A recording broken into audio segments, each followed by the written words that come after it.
Hi, I'm Sarah from reviewsbysarah.com. Hi, I'm Sean. And today, we're going to show you how to make origami flowers. It's best to use origami paper. But if you don't have origami paper, you can just cut squares out of regular paper. You will need 5 sheets of paper. Lay one sheet on the table like this. Fold it upwards to form a triangle. Crease it really good on the bottom. Fold up the right side like this. And then fold up the left side like this. Turn your work like this. And then fold down the side to meet this bottom edge. Crease it good.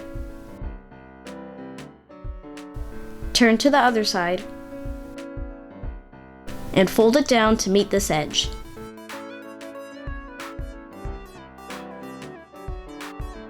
Open up the right side.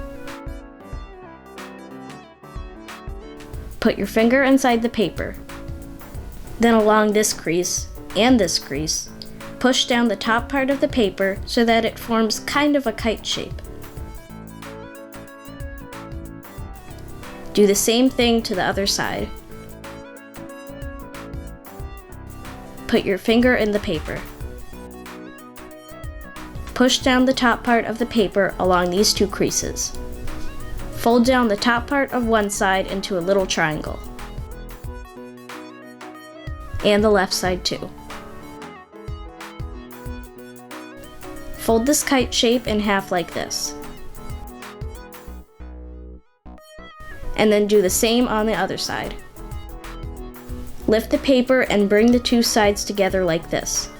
Don't fold them, let the middle part just curve a bit. You can take some paper glue and place a thin line along the edge of the paper here. Fold it closed and then put a paper clip until it dries. But I like to use a hot glue gun instead. This dries in a few seconds.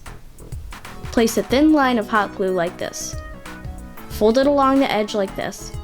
Be careful not to touch the hot glue though. And here's the first finished petal. You'll need to make a total of 5 petals. You can also make 6 petals if you want to for a fuller flower. Now it's time to glue the petals together. Place a thin line of hot glue along this edge. Place the other petal along the line like this. Hold it together until it dries. Keep doing this for the remainder of the petals.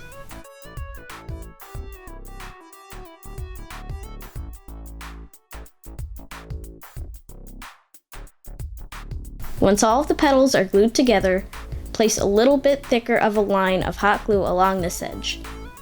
And then bring the flower together like this. Hold it a few extra seconds to make sure it stays. Once your flower is done, you can glue on a little gem in the middle. And here's my finished flower. I hope this video has helped you. Please subscribe to my YouTube channel. And like and comment on this video. And please visit reviewsbysarah.com. Hey Sarah, here's a flower I made you. That's the one that I made. Oops.